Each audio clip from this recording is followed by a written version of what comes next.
Hello. आप सभी का स्वागत है केमिकल बॉन्डिंग सीरीज़ के इस वीडियो लेक्चर में। और आज हम जानेंगे हाइब्रिडाइजेशन के कुछ एग्जांपल्स।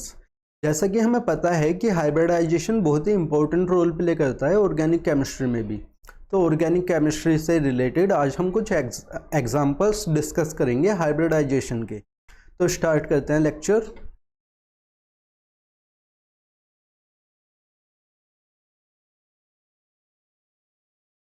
तो पहले हम लोग डिस्कस कर लेते हैं हाइब्रिडाइजेशन के बारे में कुछ बेसिक कंसेप्ट।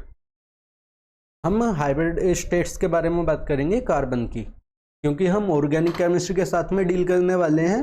तो हम कार्बन की हाइब्रिडाइजेशन स्टेट्स पहले निकाल लेते हैं सारी की सारी। तो कार्बन का इलेक्ट्रॉनिक कॉन्फ़िगरेशन होता है 1s2, 2s2 और 2p2। तो हम सभी को पता है कार्बन का इलेक्ट्रॉनिक कॉन्फ़िगरेशन क्या होता है ये। अब इसमें वैलेंस ऑर्बिटल्स कौन से हैं? s ऑर्बिटल और p ऑर्बिटल। ये px ऑर्बिटल, py ऑर्बिटल और pz ऑर्बिटल। तो इन दोनों में एक एक इलेक्ट्रॉन है और s ऑर्बिटल पूरा कंप्लीट फील्ड है। अब ये तो हुई हमारी ग्राउंड स्टेट की बात। ये क्या है? ग्राउंड स्टेट में ऐसा है। एक्साइटेड स्टेट में क्या होता है? ऑर्बिटल्स की इंटरमिक्सिंग होती है। s ऑर्बिटल और p ऑर्बिटल्स की यहाँ पे इंटरमिक्सिंग होगी। तो ऐसा भी हो सकता है कि एक s ऑर्बिटल और एक p ऑर्बिटल मिक्स हो जाए और बाकी के दो p ऑर्बिटल ऐसे के ऐसे ही बच जाएं। देखो, सबसे पहले हम देखते हैं sp3 हाइब्रिडाइजेशन। तो sp3 हाइब्रिडाइजेशन क्या होगी? जब एक s ऑर्बिटल और तीन p ऑर्बिटल एक साथ मिक्स हो जाएं। तो एक्साइटेड स्टेट में क्या होगा? ये दोनों ऑर्बिटल s वाले और p वाले आपस में मिक्स हो जाएंगे। एक s ऑर्बिटल और तीन p ऑर्बिटल यहाँ पे मिक्स होके 4 sp ऑर्बिटल्स बन जाएंगे। ठीक है, तो हम देखते हैं कैसे बनेगा। यहाँ पे 1s2, ये तो हमारा रिमाइंडर रहेगा ऐसी का ऐसे ही। यहाँ पे sp3 sp3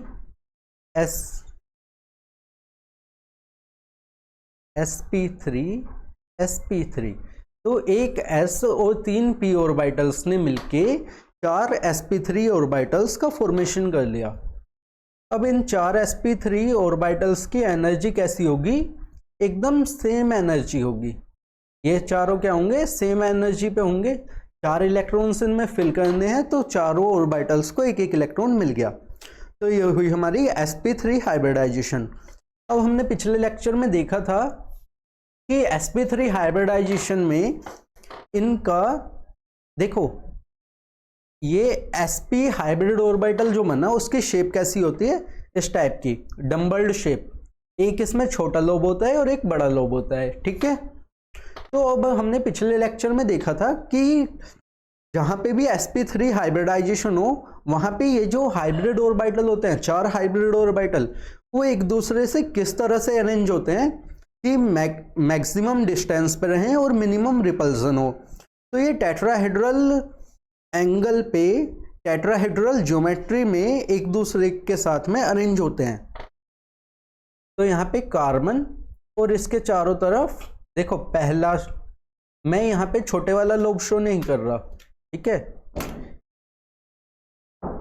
दूसरा sp ऑर्बिटल, तीसरा sp ऑर्बिटल और चौथा sp ऑर्बिटल। तो ये इस तरह से अरेंज हो जाएंगे किस एंगल पे? कि इन सारे लोब्स के बीच में जो एंगल आए वो है 109.5 डिग्री का। ठीक है, तो ये होती है टेट्राहेड्रल ज्योमेट्री।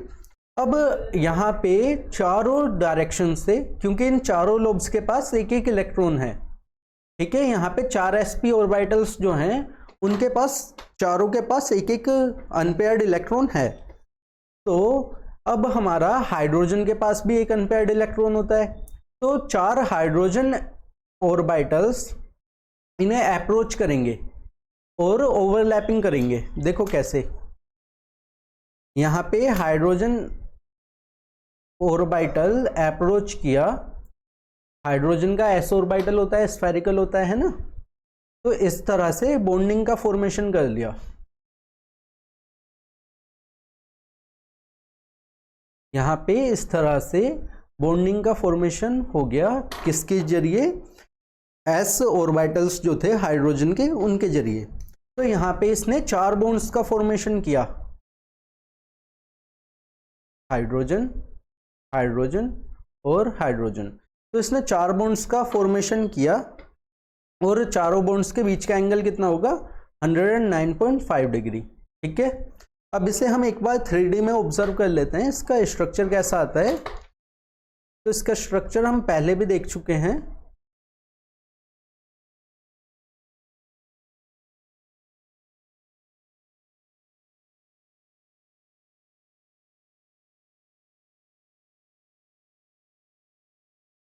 तो देखो इसका स्ट्रक्चर होता है इस तरह का, यहाँ पे ऊपर एक हाइड्रोजन एटम, यहाँ पे हाइड्रोजन एटम, यहाँ पे हाइड्रोजन, यहाँ पे हाइड्रोजन, और इन सबके बीच का एंगल सेम है 109 डिग्री और 28 मिनट्स। इसे आप किधर की साइड से भी रखो, मॉलिक्यूल आपका सेम ही दिखाई देगा। ठीक है, इस ज्योमेट्री को बोलते हैं टेट्राहेड्रल ज्योमेट्री। अब सपोज करो हमारे पास एक से ज्यादा कार्बन एटम्स हैं। यहाँ पे एक कार्बन एटम था, उसने हाइड्रोजन के साथ बॉन्ड बनाया, हाइड्रोजन के साथ बॉन्ड, हाइड्रोजन के साथ बॉन्ड और हाइड्रोजन के साथ बॉन्ड। अब यहाँ पे हाइड्रोजन एटम के बजाय सपोज करो यहाँ पे एक दूसरा कार्बन एटम है, यहाँ पे दूसरा कार्बन एटम है।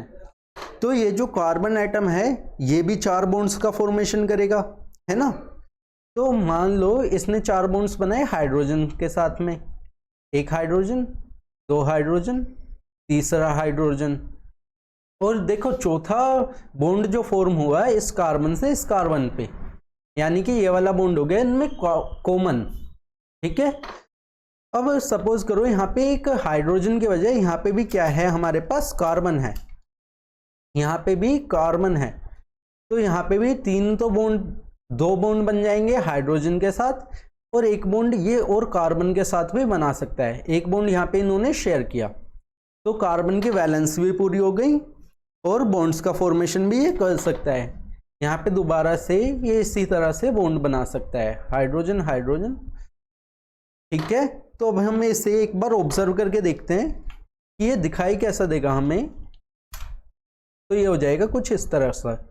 अगर हम एक और बॉन्ड का फॉर्मेशन करें तो देखो यहाँ पे 2 तो हो गए बीच में कार्बन एटम्स, ये दोनों कार्बन एटम और ये हाइड्रोजन, और ये इनका एंगल कैसा होगा, अभी भी ये टेट्राहेड्रल एंगल पे ही होंगे, 109 डिग्री 28 मिनट का ही एंगल होगा इन सभी बॉन्ड्स का।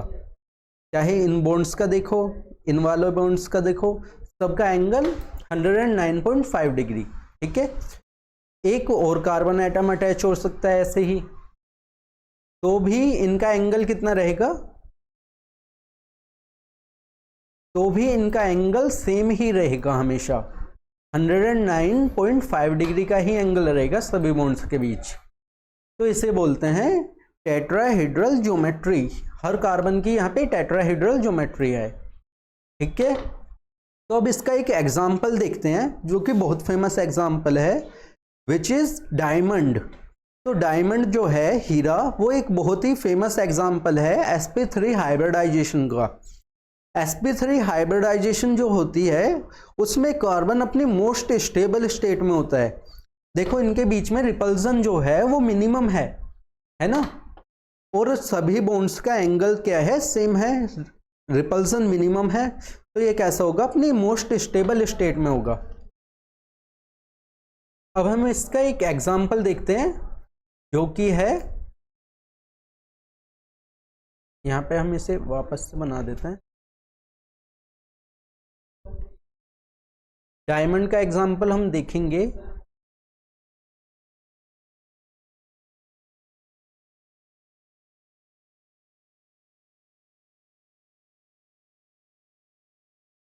तो देखो डायमंड का स्ट्रक्चर होता है इस टाइप का। आप यहाँ पे देखो, आपको सामने से देखने पे कैसा लग रहा होगा कि ये 2D है, पर अगर हम इसे इस तरह से घुमा के देखें तो डायमंड में जितने भी एटम्स हैं कार्बन के, डायमंड में जितने भी कार्बन के एटम्स होंगे वो सारे के सारे sp3 हाइब्रिडाइज्ड होंगे। कैसे होंगे? सारे डायमंड के एटम्स, डायमंड में कार्बन के सारे एटम्स sp3 हाइब्रिड स्टेट में होंगे, और sp3 हाइब्रिड स्टेट में हमें पता है इनके बीच का रिपल्सन जो होता है वो मिनिमम होता है, यानी कि एनर्जी जो होगी वो सबसे ज़्यादा कम होगी और ये स्ट्रक्चर सबसे ज़्यादा स्टेबलाइज्ड होगा। ठीक है, सबसे ज़्यादा स्टेबल स्ट्रक्चर होगा, इसीलिए इसे तोड़ने के लिए ज़्यादा एनर्जी की नीड होगी। तो इसकी पोटेंशियल एनर्जी जो है इस स्ट्रक्चर की वो बहुत ही कम होगी, क्योंकि रिपल्सन इसमें मिनिमम है, और इसके बॉन्ड्स को ब्रेक करने के लिए एनर्जी जो चाहिए वो बहुत ही ज़्यादा होगी। अब यहाँ पे ध्यान से देखो, इसमें हर कार्बन एटम को, सपोज हम ये वाला कार्बन एटम लें, तो यहाँ से कितने बॉन्ड्स जा रहे हैं? 1 2 3 4, और ये चारों के चारों बॉन्ड्स कैसे अरेंज्ड होंगे एक दूसरे से? टेट्राहेड्रल ज्योमेट्री बनाते हुए 109.5 डिग्री एंगल पे, 109.5 डिग्री एंगल पे ये सारे के सारे अरेंज्ड होंगे। ठीक है, तो अब हमने जान लिया कि डायमंड इतना ज़्यादा स्टेबल क्यों है। ठीक है, वो उसका रीज़न भी है हाइब्रिडाइजेशन। ठीक है, डायमंड बहुत ही ज़्यादा स्ट्रक्चर्ड होता है। अब हम देखते हैं sp2 हाइब्रिडाइजेशन। तो हमने डायमंड के बारे में जान लिया कि ये sp3 हाइब्रिडाइजेशन में होते हैं इसके सभी कार्बन एटम्स। ठीक है,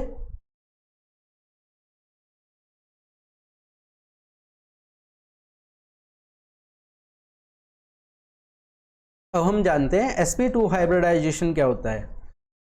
तो अब हम समझ लेते हैं sp2 हाइब्रिडाइजेशन। अब हम समझ लेते हैं क्या sp2 हाइब्रिडाइजेशन। तो sp2 हाइब्रिडाइजेशन में क्या होता है? sp2 हाइब्रिडाइजेशन में एक s ऑर्बिटल और 2 p ऑर्बिटल इंटरमिक्स होते हैं और 3 ऑर्बिटल बनाते हैं sp2 हाइब्रिड।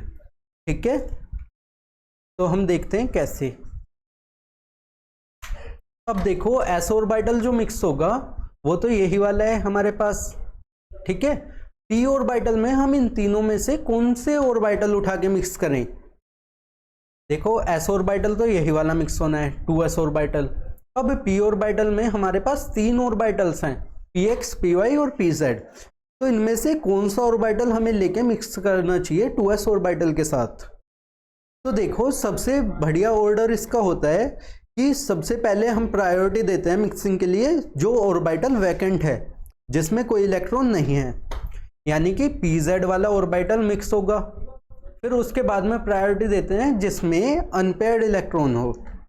तो इन दोनों में से कोई सा भी ऑर्बिटल मिक्स हो सकता है, py वाला ऑर्बिटल मिक्स हो जाएगा। ठीक है, तो सबसे पहले वैकेंट ऑर्बिटल मिक्स होता है, फिर इन दोनों में से कोई सा भी ऑर्बिटल मिक्स हो सकता है, क्योंकि इनकी एनर्जी क्या है? सेम है। तो हम मिक्सिंग करते हैं यहाँ पे। ठीक है, तो इसका एक्साइटेड स्टेट क्या हो जाएगी? यहाँ पे sp2 हाइब्रिड ऑर्बिटल बन जाएंगे 3, sp2 sp2, ये 3 sp2 हाइब्रिड ऑर्बिटल बन गए। अब ये कैसे बने? एक तो 2s ऑर्बिटल मिक्स हुआ, और एक इन दोनों में से ऑर्बिटल मिक्स हुआ, और एक ये वैकेंट वाला ऑर्बिटल मिक्स हुआ pz। तो टोटल इलेक्ट्रॉन कितने मिक्स हुए होंगे? 2 इलेक्ट्रॉन इसके, तो 2 इलेक्ट्रॉन इसके मिक्स हुए होंगे, और यहाँ पे कोई इलेक्ट्रॉन नहीं था, और 1 इलेक्ट्रॉन इसका मिक्स हुआ। तो टोटल 3 इलेक्ट्रॉन यहाँ पे हमारे पास हाइब्रिड ऑर्बिटल में फिल करने के लिए हैं हमारे पास। तो 3 इलेक्ट्रॉन्स हमने यहाँ पे हाइब्रिड ऑर्बिटल्स में फिल किए।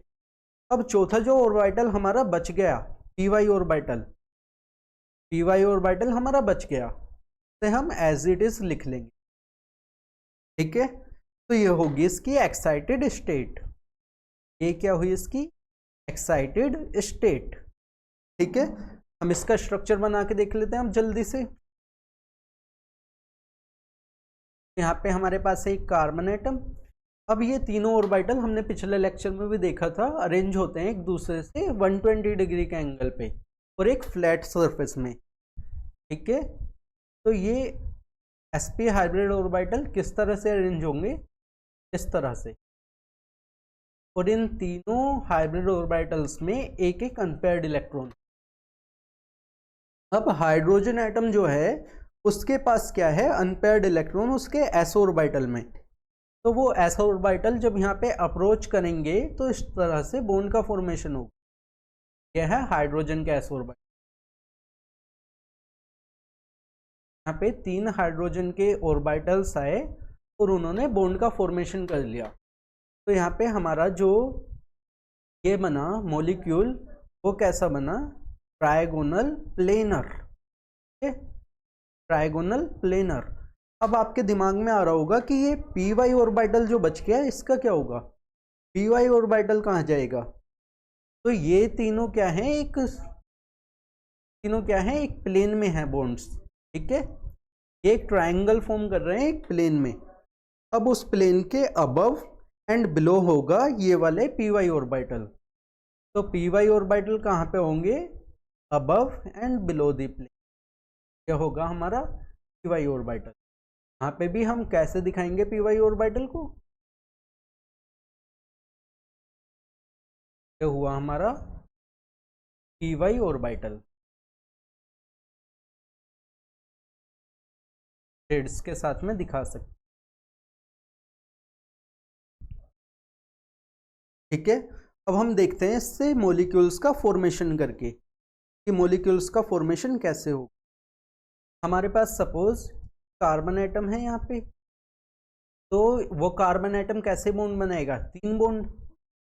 तो इसने एक हाइड्रोजन के साथ बॉन्ड किया, दूसरा हाइड्रोजन के साथ बॉन्ड, के पास ये ऑर्बिटल वैकेंट बचा होगा। वैकेंट नहीं मतलब हाफ फील्ड पी ऑर्बिटल। ये कैसा होगा, हाफ फील्ड पी ऑर्बिटल। तो यहाँ पे ये जो पी ऑर्बिटल बच गया ये कैसा है, हाफ फील्ड। तो एक ऑर्बिटल यहाँ पे बचा। अब इसने यहाँ पे हाइड्रोजन के साथ बॉन्ड नहीं बनाया, सपोज यहाँ पे एक दूसरे कार्बन एटम के साथ में बॉन्ड बना लिया। यहाँ पे एक दूसरे कार्बन एटम के साथ में इसने बॉन्ड बना लिया है, ठीक है। उस कार्बन एटम के पास में भी क्या होगा, इस तरह से पी ऑर्बिटल होगा और इस पी ऑर्बिटल में एक इलेक्ट्रॉन होगा। और अब ये वाला कार्बन एटम जो है वो भी 3 बॉन्ड बनाएगा। एक बॉन्ड तो इसने बना लिया, 2 बॉन्ड से और बनाने। तो एक बॉन्ड इसने ऐसे बनाया, एक ऐसे। सपोज इसने एक बॉन्ड तो बना लिया हाइड्रोजन के साथ में, तो दूसरा बॉन्ड बनाया इसने दूसरे कार्बन एटम के साथ। अब इस कार्बन एटम के पास भी ऐसे ही पी ऑर्बिटल होंगे, ठीक है। उसमें भी यहाँ पे एक अनपेयर्ड इलेक्ट्रॉन होगा। ऑर्बिटल को हम शेड से दिखा लेते हैं। और ये भी एक तो H के साथ में बॉन्ड बना रहा है, तो 2 बॉन्ड बनाएगा ना। मान लो एक बॉन्ड इसने बनाया हाइड्रोजन के साथ और एक बॉन्ड बना लिया इसने दोबारा से कार्बन के साथ। अब ये वाला कार्बन एटम भी क्या करेगा, इधर वे में बॉन्ड बना लेगा एक कार्बन के साथ हाइड्रोजन के साथ। और पास भी क्या होगा, वैकेंट नहीं मतलब हाफ फील्ड पी ऑर्बिटल। के पास भी क्या है, हाफ फील्ड पी ऑर्बिटल, ठीक है। सिमिलरली ये चेन आगे चलती जाएगी ऐसे ही। अब आप समझो कि ये कैसा हो गया पूरा का पूरा फ्लैट। ये एक फ्लैट प्लेन में चलेगा पूरा का पूरा मॉलिक्यूल, और उस फ्लैट प्लेन के अबव एंड बिलो हो गए हमारे पी ऑर्बिटल्स। उस प्लेन के अबव एंड बिलो हो गए हमारे पी ऑर्बिटल्स। अब पी ऑर्बिटल्स यहाँ पे देखो किस टाइप से हैं। हमने केमिकल बॉन्डिंग के ही लेक्चर्स में देखा था कि वीबीटी के लेक्चर में देखा था, वैलेंस बॉन्ड थ्योरी के लेक्चर में, कि ये साइड वाइज ओवरलैप कर सकते हैं। अब ये आपस में कैसे कर सकते हैं, यहाँ पे ओवरलैपिंग कर सकते हैं, साइड वाइज ओवरलैपिंग, ठीक है। इस वाले ऑर्बिटल ने तो इसके साथ में ओवरलैपिंग कर दी, ये इसके साथ में ओवरलैपिंग नहीं कर पाएगा पल्सन की। ये वाला ऑर्बिटल इसके साथ में ओवरलैपिंग कर लेगा। तो इस तरह से ये मॉलिक्यूल जो फॉर्म हुआ, तो ध्यान से देखो आप, यहाँ पे हाइड्रोजन, यहाँ पे हाइड्रोजन, कार्बन, फिर डबल बॉन्ड कार्बन, फिर यहाँ पे हाइड्रोजन, फिर सिंगल बॉन्ड कार्बन, क्योंकि यहाँ पे तो डबल बॉन्ड का फॉर्मेशन नहीं हुआ, फिर डबल बॉन्ड कार्बन, फिर यहाँ पे सिंगल बॉन्ड कार्बन पे हाइड्रोजन जुड़ा हुआ है, ये वाला है ना। तो इस तरह से हमारे मॉलिक्यूल का फॉर्मेशन हुआ। समझो इस बात को। अब सपोज ये यहाँ पे केमिकल बॉन्डिंग ना होती, यहाँ पे पाई बॉन्ड का फॉर्मेशन ना होता, पाई बॉन्ड कहाँ पे बनता, पाई बॉन्ड बनता हमारा यहाँ पे। सपोज यहाँ पे पाई बॉन्ड बनता, ऐसे ही यहाँ पे इस कार्बन के पास जो हाफ फील्ड ऑर्बिटल होगा p, यहाँ पे बना पाई बॉन्ड। तो इस कंडीशन में क्या होगा, ये जो बॉन्डिंग हमारी यहाँ पे आ रही है ये हो जाएगा कुछ ऐसा, डबल बॉन्ड आ जाएगा यहाँ पे डबल बॉन्ड की जगह पे सिंगल बॉन्ड, और फिर आ जाएगा डबल बॉन्ड, फिर आगे सिंगल बॉन्ड। तो इस टाइप से हमारा मॉलिक्यूल चलेगा। तो इस कंडीशन में क्या हुआ, आप ध्यान से देखो, ये जो ऊपर वाले इलेक्ट्रॉन्स थे ये अपनी जगह पे रुके नहीं, ऊपर वाले जो बॉन्ड थे वो एक जगह पे रुके नहीं, कभी बॉन्ड यहाँ पे मिल रहा है हमें, कभी यहाँ पे मिल रहा है। तो इस टाइप के बॉन्ड को बोलते हैं हम डीलोकलाइज्ड बॉन्ड, जो एक जगह पे ना रहे उसे हम बोलते हैं डीलोकलाइज्ड। तो इस टाइप के बॉन्डिंग को बोलते हैं डीलोकलाइज्ड बॉन्ड, ठीक है। और इसी बॉन्ड की वजह से, डीलोकलाइज्ड बॉन्ड की वजह से हम इसका रेजोनेंस स्ट्रक्चर बनाते हैं।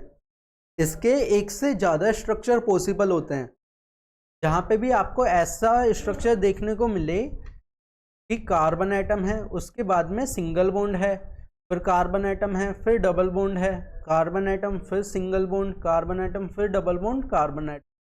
तो वहाँ पे एक सिंगल स्ट्रक्चर से आप उसका स्ट्रक्चर नहीं बता सकते, आपको वहाँ पे लगाना होता है कंजुगेशन। कॉन्जुगेशन क्या होता है, कॉन्जुगेशन होता है यही alternate double and single bond, इसे हम बोलते हैं कॉन्जुगेटेड बॉन्ड। और ये conjugated bond resonance structure form करते हैं। इन्हें हम किस टाइप से दिखाते हैं, अगर हमें कहीं पे डिस्प्ले करना हो तो दो या दो से ज़्यादा स्ट्रक्चर पॉसिबल होते हैं, तो इन्हें हम दिखाते हैं रेजोनेंस हाइब्रिड स्ट्रक्चर से। तो इसे हम कैसे दिखाएंगे, क्योंकि डबल बॉन्ड यहाँ पे भी हो सकता था, यहाँ पे भी और यहाँ पर भी, तो हम इसे दिखाएंगे कार्बन, सिंगल बॉन्ड कार्बन, और यहाँ पे हम दिखा देंगे डॉटेड कार्बन, यहाँ पे हम दिखा देंगे डॉटेड लाइन कार्बन, दिखा दी हमने dotted line carbon, dotted line, कि यहाँ पे बॉन्ड हो सकता है इस टाइप से। इसके दो स्ट्रक्चर बन सकते हैं, एक तो ये वाला स्ट्रक्चर, ये वाला स्ट्रक्चर, ठीक है। अब हम इसकी कुछ एप्लीकेशन देखते हैं। पहले हम इस मॉलिक्यूल को ऑब्जर्व कर लेते हैं कि ये मॉलिक्यूल दिखने में कैसा होगा। तो ये देखो, मैंने क्या बताया था अभी आपको कि ये एक फ्लैट सरफेस में होगा, ये तीनों बॉन्ड एक दूसरे से 120 डिग्री का एंगल बनाएंगे और ये कैसा होगा, फ्लैट, देखो। और अबव एंड बिलो, इस फ्लैट सरफेस के अबव एंड बिलो क्या होंगे, पी ऑर्बिटल इलेक्ट्रॉन। तो ये पी ऑर्बिटल ने आपस में ओवरलैपिंग करी होगी, पी ऑर्बिटल ने आपस में ओवरलैपिंग की होगी, तब ये दूसरे वाला बॉन्ड का फॉर्मेशन हुआ, तब एक पाई बॉन्ड का फॉर्मेशन हुआ, डबल बॉन्ड का फॉर्मेशन हुआ, ठीक है। तो अब हम इसको करते हैं थोड़ा इरेज। अब हम देखते हैं कि अगर इसमें एक से ज़्यादा कार्बन एटम आए तो कैसा होगा स्ट्रक्चर। हमने दो और बना लिए,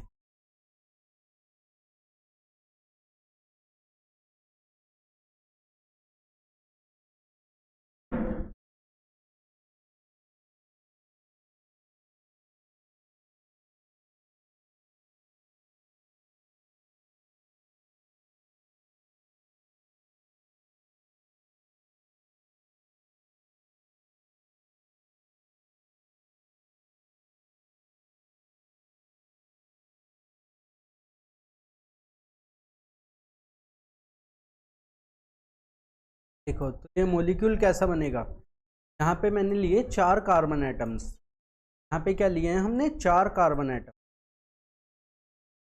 आप देख पा रहे होंगे ये मॉलिक्यूल भी कैसा है, फ्लैट है, एक ही सरफेस में 4 कार्बन एटम लिए यहाँ पे। तो चारों कार्बन एटम्स के पास में कैसा एंगल है, तीनों बॉन्ड्स का एंगल 120 120, सारे बॉन्ड्स का एंगल कितना होगा 120 होगा। और एक ऐसा होगा एक फ्लैट सरफेस में होगा। अब इसमें हम एक और कार्बन एटम ऐड कर दें, यहाँ पे एक और कार्बन एटम ऐड कर दें।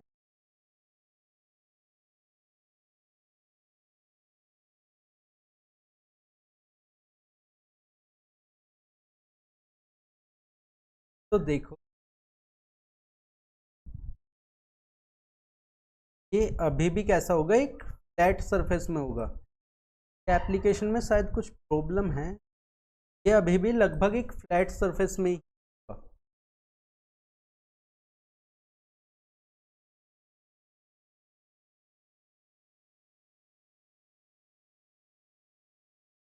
तो अब हम इसमें एक और कार्बन एटम ऐड करें तो इसका स्ट्रक्चर कैसा हो जाएगा, टाइप का।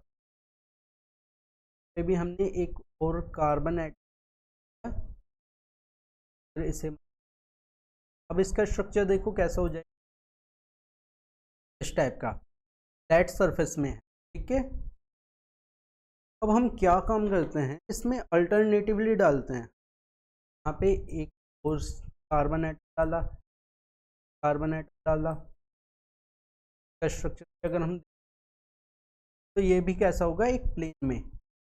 देखो ये सारे के सारे बॉन्ड कैसे आ रहे हैं। ठीक है, तो एल्कीन का स्ट्रक्चर इस टाइप का होता है।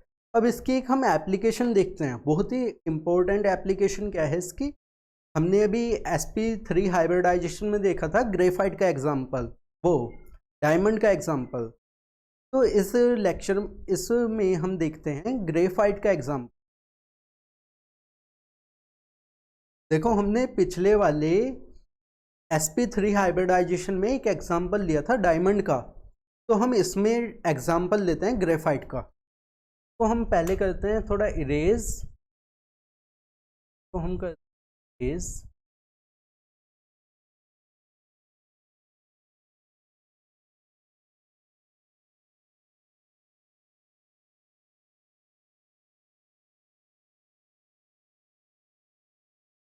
और हम एग्जांपल लेते हैं यहाँ पे किस चीज़ का, ग्रेफाइट मॉलिक्यूल का।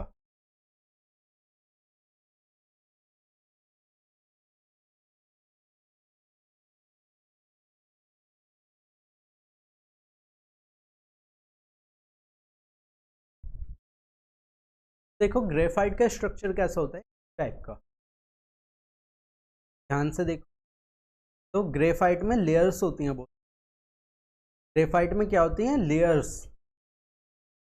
ग्रेफाइट का हर कार्बन एटम, ग्रेफाइट में जितने भी कार्बन एटम होंगे वो सारे कैसे होंगे, sp3 हाइब्रिडाइज, sp2 हाइब्रिडाइज। देखो इसमें जितने भी कार्बन एटम आप देख सकते हो, ग्रेफाइट में जितने भी कार्बन एटम देख सकते हो वो सिर्फ 3 और कार्बन एटम के साथ में जुड़े हुए हैं। ठीक है, और वो कैसे हैं, एक फ्लैट सरफेस में। तो यहाँ पे देखिए, तो ये कैसे सरफेस में है, फ्लैट।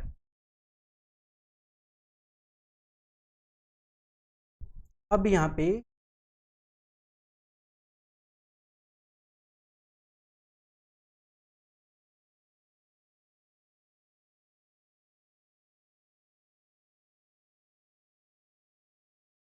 तो ये हम ग्रेफाइट निकाल,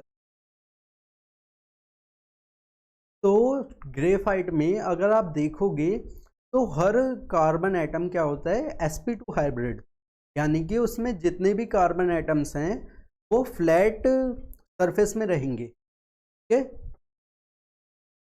तो अब यहाँ पे आप देखो, यहाँ पे मान लो एक ये है कार्बन का एटम है, तो ध्यान से देखो 3 कार्बन एटम्स साथ में बॉन्ड बनाए। ठीक है, 3 कार्बन एटम्स के साथ में बॉन्ड बनाए हो। अब अगर मैं इस मॉलिक्यूल को आपको इस तरह से दिखा, थोड़ा सा पर्सपेक्टिव, तो आपको पता चलेगा कि ग्रेफाइट में जो है वो फ्लैट सरफेसेस की लेयर हैं। ठीक है, और हर लेयर में, हर एक लेयर में बहुत सारे कार्बन एटम्स हैं, और सारे कार्बन एटम्स कैसे हैं, सारे कार्बन एटम्स कैसे हैं, sp3 हाइब्रिडाइज्ड, सारे sp2 हाइब्रिडाइज्ड। सारे कार्बन एटम क्या हैं ग्रेफाइट में, sp2 हाइब्रिड। देखो कोई सा भी कार्बन एटम लो आप, से 3 ही बॉन्ड बन रहे हैं यहाँ पे, और ये क्या है, फ्लैट सरफेस में। अब ध्यान से देखो, हर मॉलिक्यूल के सरफेस के अबव एंड बिलो क्या हो गए, p electrons, localized p electrons. ठीक है, तो यानी कि इस पूरे सरफेस के ऊपर और नीचे क्या होंगे, p इलेक्ट्रॉन। हर कार्बन एटम के ऊपर और नीचे क्या होंगे, p इलेक्ट्रॉन्स। ठीक है, तो यानी कि ये p इलेक्ट्रॉन्स अगर अवेलेबल हैं, और p इलेक्ट्रॉन्स भी कैसे हैं, लोकल, डी लोकलाइज्ड, यानी कि अपनी जगह से ट्रेवल कर सकते हैं। तो डी लोकलाइज्ड इलेक्ट्रॉन के प्रेजेंस की वजह से ग्रेफाइट कैसा होता है, कंडक्टिव, क्योंकि यहाँ पे इलेक्ट्रॉन अपनी पोजीशन चेंज करके जा सकते हैं, तो यानी कि वो इलेक्ट्रिसिटी को भी एक जगह से दूसरी जगह पे लेके जा सकते हैं। तो ग्रेफाइट की ये जो कंडक्टिविटी होती है, इलेक्ट्रिकल कंडक्टिव होता है ग्रेफाइट, वो किस वजह से होता है, क्योंकि उसके पास हाफ फील्ड p ऑर्बिटल होते हैं। हाफ फील्ड p ऑर्बिटल होते हैं जिसमें अनपेयर्ड इलेक्ट्रॉन है, और जो कि डीलोकलाइज्ड है, मतलब अपनी जगह से जा सकता है। ठीक है, तो ये जितने भी बॉन्ड्स होते हैं ऊपर वाले, ये सारे बॉन्ड्स एक फिक्स पॉइंट पे ना रह के अलग अलग कार्बन एटम्स के बीच में घूमते रहते हैं, तो इसी की वजह से इलेक्ट्रिसिटी का कंडक्टर होता है। ठीक है, तो हमने अपने 2 एग्जांपल्स देखे। अब हम तीसरी हाइब्रिडाइजेशन डिस्कस करते हैं, जो कि है sp हाइब्रिडाइजेशन। तीसरी हाइब्रिडाइजेशन क्या है, sp हाइब्रिडाइजेशन।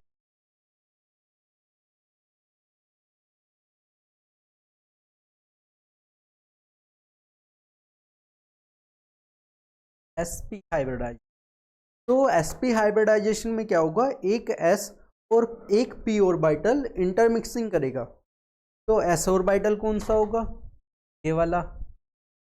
अब p ऑर्बिटल कौन सा होगा, तो p ऑर्बिटल होगा या तो एम्प्टी p ऑर्बिटल हो, है ना। अगर एम्प्टी p ऑर्बिटल अवेलेबल ना होते तो हम लेते हाफ फील्ड p ऑर्बिटल, पर यहाँ पे एम्प्टी वाला है, तो हम s ऑर्बिटल और इस एम्प्टी p वाले की इंटरमिक्सिंग कराएंगे।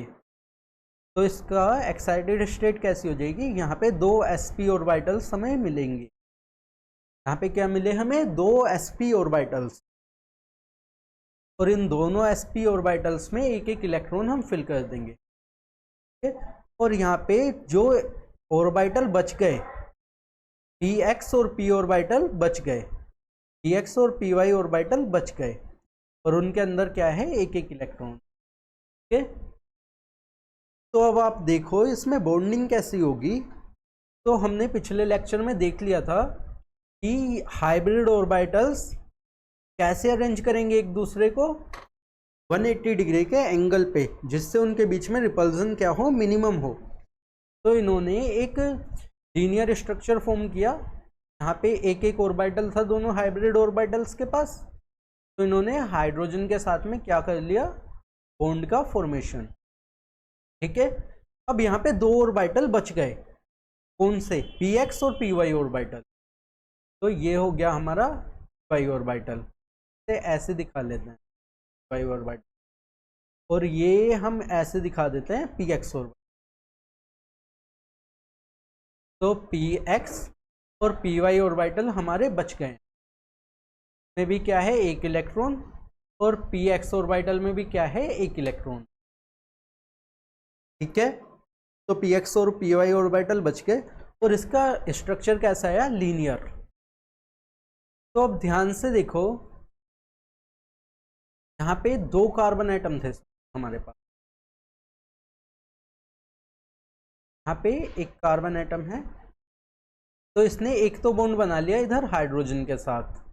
ठीक है, ये कार्बन एटम है मिडल वाला, ये इसने एक तो बॉन्ड बना लिया इधर हाइड्रोजन के साथ। अब इधर की तरफ जब ये गया, तो इसने देखा यहाँ पे दूसरा कार्बन एटम है, जो कि sp हाइब्रिड स्टेट में ही है। ये वाला भी क्या था, sp। तो इसने एक बॉन्ड इसके साथ में भी बना लिया।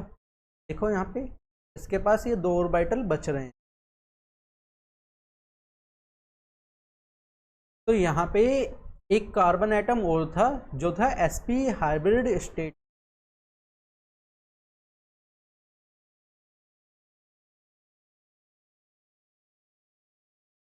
तो अब ध्यान से देखो, इस वाले sp हाइब्रिड कार्बन ने एक बॉन्ड तो इसके साथ बना लिया और एक बॉन्ड इधर बना लिया हाइड्रोजन के साथ, ठीक है। अब इसके पास भी यहाँ पे p ऑर्बिटल हैं, दोनों कार्बन एटम्स के पास में p ऑर्बिटल है, हाफ फील्ड px और py। तो ये आपस में भी तो ओवरलैप कर सकते हैं ना, साइड वाइज ओवरलैप। तो ये जो px ऑर्बिटल हैं वो px ऑर्बिटल के साथ में क्या बना लेंगे, पाई बॉन्ड, और जो py ऑर्बिटल हैं वो py ऑर्बिटल के साथ में क्या बना लेंगे, पाई बॉन्ड।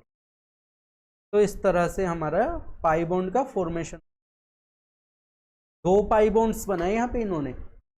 तो इसका स्ट्रक्चर कैसा आया, कार्बन सिंगल बॉन्ड कार्बन, यहाँ पे H और यहाँ पे H। अब एक बॉन्ड तो बना px ऑर्बिटल की वजह से पाई बॉन्ड, और एक पाई बॉन्ड बना py ऑर्बिटल की वजह से। तो यहाँ पे कैसा स्ट्रक्चर आया, ट्रिपल बॉन्डेड कार्बन है यहाँ पे, और स्ट्रक्चर कैसा है, लीनियर, ठीक है। यहाँ पे हम ऑब्जर्व करके देखते हैं हमारे एप्लीकेशन में कैसा स्ट्रक्चर आता है इसका। यहाँ पे हमने दो कार्बन एटम लिए और उनके बीच में कितने बॉन्ड्स हैं, 3 बॉन्ड्स। तो देखो इसका स्ट्रक्चर कैसा आ रहा है, लीनियर, ठीक है। कैसा स्ट्रक्चर आ रहा है इसका, लीनियर, ठीक है। अब इसमें हम क्या अलग सीखें, तो हम सीख लेते हैं एलिन्स के बारे में। एलिन एक तरह के मॉलिक्यूल होते हैं, जैसा हमने कंजुगेटेड बॉन्ड्स अभी देखे थे। तो कंजुगेटेड बॉन्ड में क्या हो रहा था, पहले तो आ रहा था एक सिंगल बॉन्ड, फिर आ रहा था एक डबल बॉन्ड, फिर आ रहा था एक सिंगल बॉन्ड, ठीक है।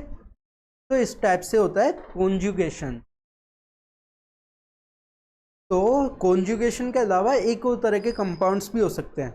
अगर यहाँ पे अल्टरनेट बॉन्ड ना होके एक ही साथ में डबल बॉन्ड आ जाएं, एक ही साथ में मल्टीपल डबल बॉन्ड आए, तो इस टाइप के जो हमारे कंपाउंड्स होते हैं हम उन्हें बोलते हैं क्यूमुलेटिव डबल बॉन्डेड कंपाउंड्स, ठीक है। और कॉमनली बोलते हैं इन्हें एलिन्स। क्या बोलते हैं, एलिन्स। तो हम एग्जांपल्स देखते हैं अब एलिन्स के, से हम कर लेते हैं पूरे को इरेज। तो अब हम देखते हैं एग्जांपल। देखो हमारे पास एक कार्बन था, ठीक है। ये कार्बन कैसा है, sp2 हाइब्रिड। तो ये 3 बॉन्ड्स का फॉर्मेशन करेगा इस टाइप से, और एक इसके पास p ऑर्बिटल यहाँ पे बच गया होगा। यहाँ पे क्या होगा, इसके पास p ऑर्बिटल बच गया होगा, ठीक है। ऐसे ही एक यहाँ पे कार्बन एटम है, वो है सपोज ये क्या था, sp2 हाइब्रिड, ये है sp हाइब्रिड। तो यहाँ पे इसके पास भी क्या होगा, ये भी देखो एक तो सिग्मा बॉन्ड बना लेगा अगले कार्बन के साथ, और इसके पास क्या बचेगा, 2 ऑर्बिटल्स। एक तो बचा इसके पास px ऑर्बिटल और एक बचेंगे इसके पास py ऑर्बिटल। क्या बचेंगे, px और py ऑर्बिटल, ठीक है। अब ये जो कार्बन है ये है हमारा sp2 हाइब्रिड, ठीक है। तो इसके पास भी है एक कार्बन का p ऑर्बिटल, ठीक है। अब सपोज करो ये वाला जो था हमारे पास, ये वाला जो p ऑर्बिटल था, ये था हमारे पास px, p ऑर्बिटल बच रहा है इसके पास py, ठीक है।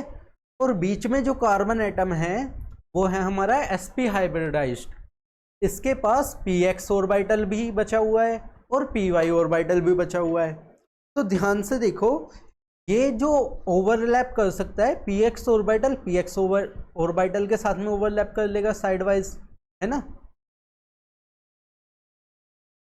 अब ये जो इसका py ऑर्बिटल बचा, ये दूसरे sp2 हाइब्रिड कार्बन के py ऑर्बिटल के साथ भी तो ओवरलैप कर सकता है ना, इस तरह से। तो इस मैनर में अगर हम देखें तो यहाँ पे दो बॉन्ड एक साथ पॉसिबल हैं। तो दो बॉन्ड एक साथ पॉसिबल कब हैं? जब बीच में क्या हो, sp हाइब्रिड कार्बन हो। बीच वाला कार्बन क्या है, sp हाइब्रिड, और साइड वाला कार्बन क्या है, sp2 हाइब्रिड, और इधर वाला कार्बन क्या है, sp2 हाइब्रिड। ठीक है, यहाँ पे हम लगा लेते हैं दो कार्बन के दो हाइड्रोजन। ठीक है, तो इस मैनर में अगर हम देखें तो डबल बॉन्ड भी एक साथ आना पॉसिबल है। ठीक है, अब एक चीज यहाँ पे देखने वाली है, ध्यान से देखना। देखो यहां से यहां तक का मॉलिक्यूल ऑब्जर्व करो आप, तो यहां से यहां तक का मॉलिक्यूल आप ऑब्जर्व करो तो ये एक प्लेन में होगा, है ना, पूरा ये कैसा होगा, एक प्लेन में। अब इससे आगे का जो मॉलिक्यूल है, जो इससे आगे का मॉलिक्यूल जा रहा है, देखो ध्यान से, इससे आगे का जो मॉलिक्यूल जा रहा है वो कैसे जा रहा है, वो इससे 90 डिग्री एंगल पे रोटेटेड जा रहा है, क्योंकि यहाँ पे जो बॉन्ड्स बने थे डबल बॉन्ड, वो तो बने px ऑर्बिटल की वजह से।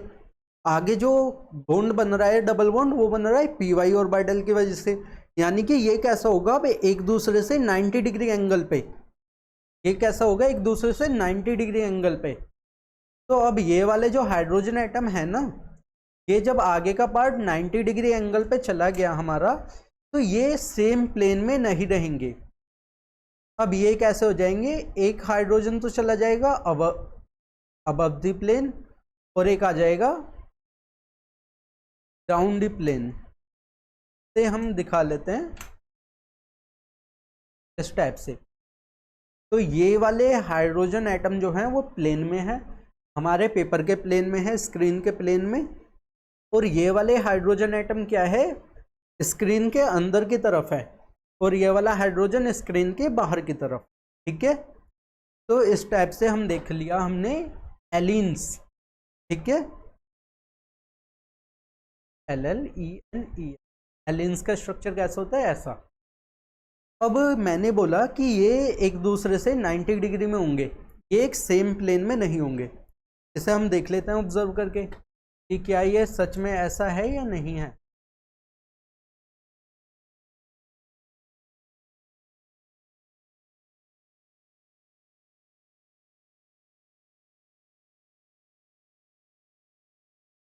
अब हम ऑब्जर्व करते हैं एलीन का स्ट्रक्चर कैसा होगा।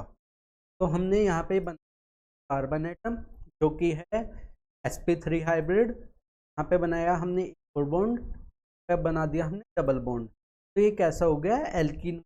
और एल्किन कैसा होता है, sp2 हाइब्रिड होते हैं एल्किन में सारे कार्बन्स।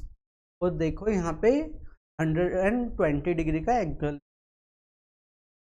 सभी बॉन्ड्स में। अब हमने एक और यहाँ पे कार्बन एटम ऐड किया, यहाँ पे बनाया एक और डबल बॉन्ड। तो ये क्या बना हमारा, एलीन। क्या बन गया, एलीन। अब यहाँ पे ध्यान से देखो, एलीन के स्ट्रक्चर को आप ध्यान से देखो, तो आप देखोगे कि ये दो हाइड्रोजन एटम्स जो हैं वो तो एक प्लेन में हैं, और बाकी के मॉलिक्यूल कैसा है, वो भी इसी प्लेन में आ रहा है। और लास्ट वाले जो टर्मिनल हाइड्रोजन्स है ये दोनों, वो कैसे आ रहे हैं, एक तो बिलो द प्लेन और एक अबव द प्लेन। ठीक है, तो एलीन का स्ट्रक्चर इस टाइप का होता है, आप इसे देख सकते हैं।